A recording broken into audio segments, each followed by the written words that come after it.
మీ ఎలాంటి వ్యాపార ప్రకటనలకైనా వెంటనే మా ఛానల్ సంప్రదించండి.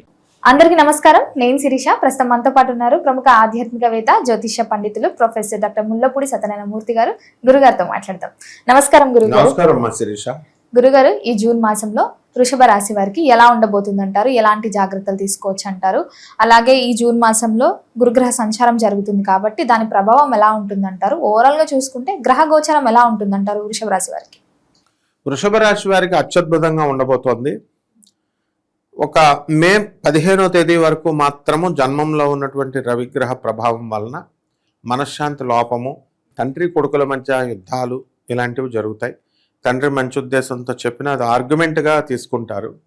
ఫాల్స్ ఈగోస్కు వెళ్తారు. ఇది వెళ్ళకూడదు. ముఖ్యంగా తర్వాత ప్రభుత్వంలో ఎవరైతే కాంట్రాక్టర్స్ ఉన్నారో అటువంటి వాళ్ళు అన్నీ చాలా బిల్డింగ్స్ అవన్నీ కట్టినటువంటి వాళ్ళు R&B రైల్వేలో అవి ఆ బిల్స్ అనేటటువంటివి మే 15 వరకు రావు. దాని తర్వాత మాత్రం మే 15 తర్వాత వస్తాయి.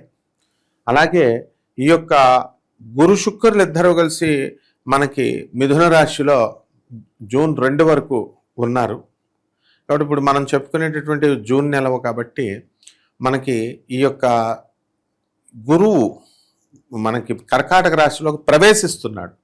దీనివల్ల గురుబలం అనేటటువంటిది పెరిగిన కర్కాటక రాశిలో బలోపేతమైన గురువులతో చాలా జాగ్రత్తగా ఉండాలి. వీళ్ళు వృషభ రాశి వాళ్ళు ఎప్పుడు కూడా గురువుకి దూరంగా ఉండాలి, సేవ చేయాలి.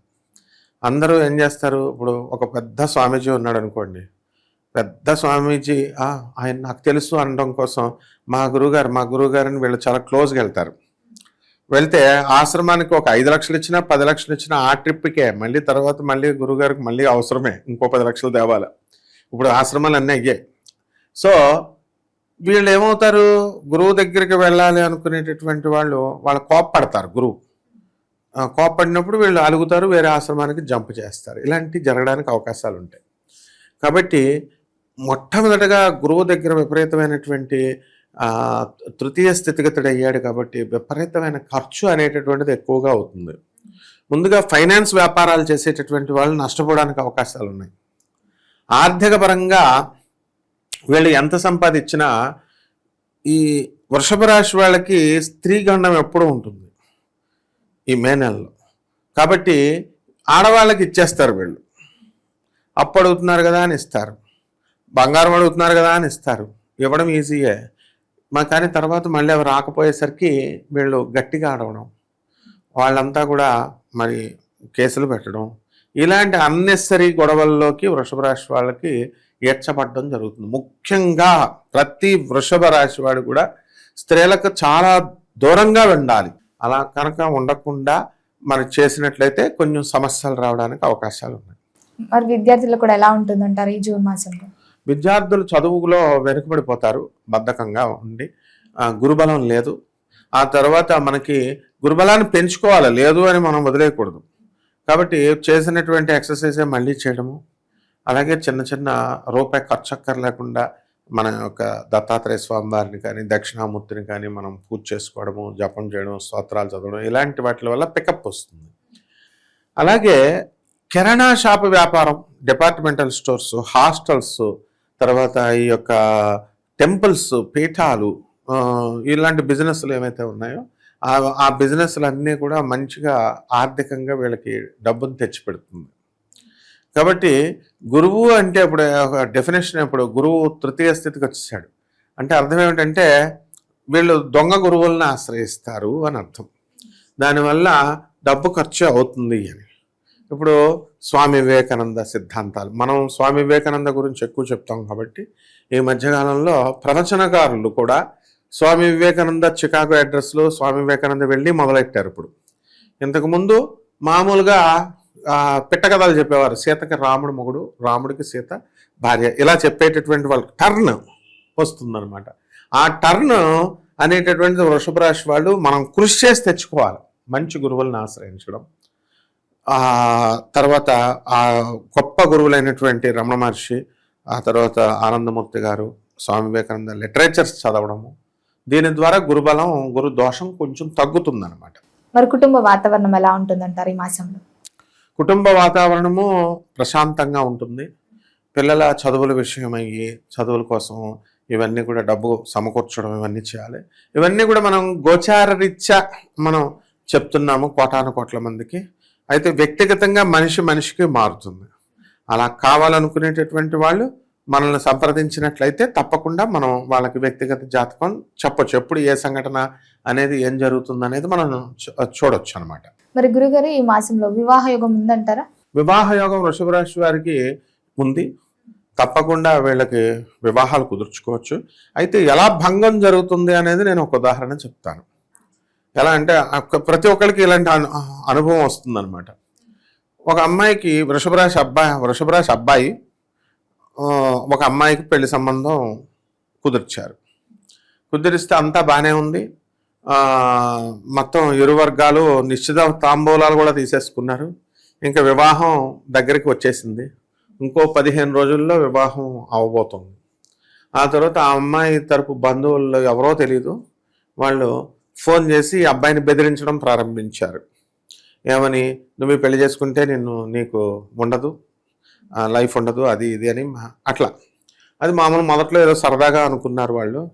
తర్వాత సీరియస్గా బెదిరిస్తుంటే ఆ అమ్మాయి వాళ్ళని చెప్పారు. పాపం వాళ్ళకి ముందే తెలిసి ఈ అమ్మాయి వేరే అబ్బాయిని ప్రేమించి ఉంది కాబట్టి ఆ అమ్మాయి చేయిస్తుంది ఇదంతా కూడా.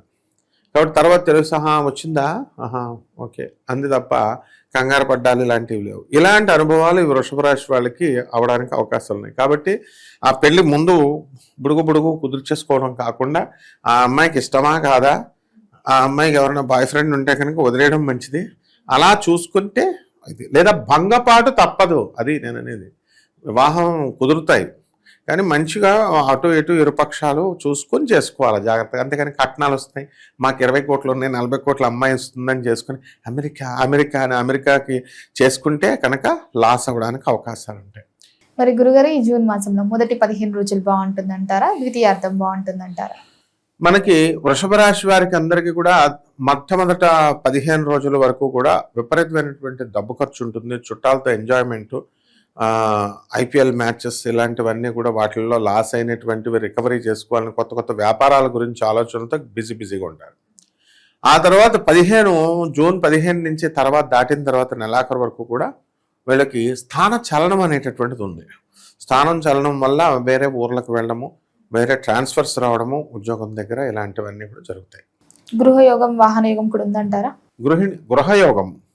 గృహయోగము అనేటటువంటిది వృషభ రాశి వాళ్ళకు ఉంది. తప్పకుండా వీళ్ళు ఈ నెలలో ఇల్లు కొనుక్కోవడము దానికి సంబంధించి చూసుకోవచ్చు. ముఖ్యంగా ఈ యొక్క ఒక వ్యక్తి 65 లక్షలు చేత్తో పట్టుకొని నేను కొంటా అంటూ సంవత్సరం నుంచి కొనలేకపోతున్నాడు. దానికి కారణం ఏమిటంటే దగ్గరకి ఒక 20,000 ఒక ఇల్లు బేరం, ఆ 20,000 కుదరడం లేదు కాబట్టి వదిలేస్తున్నాడు. మళ్ళీ రెండోది మళ్ళీ ఇంకొక 20,000 30,000 బేరం దగ్గర. ఇల్లు కొనే వాళ్ళకి సూచన ఏంటంటే కావాలనుకున్నప్పుడు కొంచెం ఎక్కువ పడేసేసైనా కొనేసే తెగింపు ఉండాలి. ఆ తెగింపు అనేటటువంటిది గురుగ్రహం ఇస్తుంది. ఎప్పటి నుంచి ఇస్తుంది? 2 జూన్ వచ్చిన తర్వాత ఇస్తుంది. అందువల్ల అంతవరకు కూడా వీళ్ళు నాన్పుడి బేరం ఉంటుంది. ఈ విధంగా కనుక చేసుకుంటే గృహయోగం తప్పకుండా వస్తుందమ్మా. మరి గురుగారు ఈ మాసం అంతా వృషభ రాశి వారికి ఇంకా బాగుండాలంటే ఎలాంటి పరిహారాలు చేసుకోవచ్చు అంటారు? ఏ దైవాన్ని పూజించవచ్చు అంటారు? గురు జపం చేయాలా, గురు స్తోత్రాలు చదవాలా, గురువుకి కిలోంపావు శనగల్ని పసుపు రంగు వస్త్రాలనిచ్చి పేద బ్రాహ్మణులకి మనము గురువారం నాడు ఉదయం తెల్లవారుజామున 3 గంటలకు దానం చేసుకోవాలి. ఉదయం 3 గంటలకు చేస్తేనే ఫలితం. తర్వాత మరి అదేవిధంగా ఈ యొక్క మేడి చెట్టు చుట్టూ ప్రదక్షిణాలు చేయాలి. అంటే ఎక్కడో 41 రోజులు ప్రదక్షిణాలు 4 గురువారాలు అనే అట్లా దేవాలయాలకి దూరం వెళ్ళడం కాదు. మేడి చెట్లు పుష్కలంగా దొరుకుతాయి. మన ఇంట్లోనే మేడి చెట్టు వేసుకోవాలి. మేడి చెట్టు వేసుకుంటే తులసి చెట్టు ఎలా వేసుకుంటాం, దేవతా వృక్షాలను అలా పెంచుకోవచ్చు. కాబట్టి దానికి నీళ్లు పోసి దానికి ప్రదక్షిణాలు చేసుకుంటూ దాని మొదలులో మనకి దత్తాత్రేయ స్వామి వారు, ఆయన భార్య అయినటువంటి అనఘాదేవి, 64 యోగిని గణాలు ఉంటారు. తప్పకుండా గురుచరిత్ర పారాయణ చదువుకోవాలా.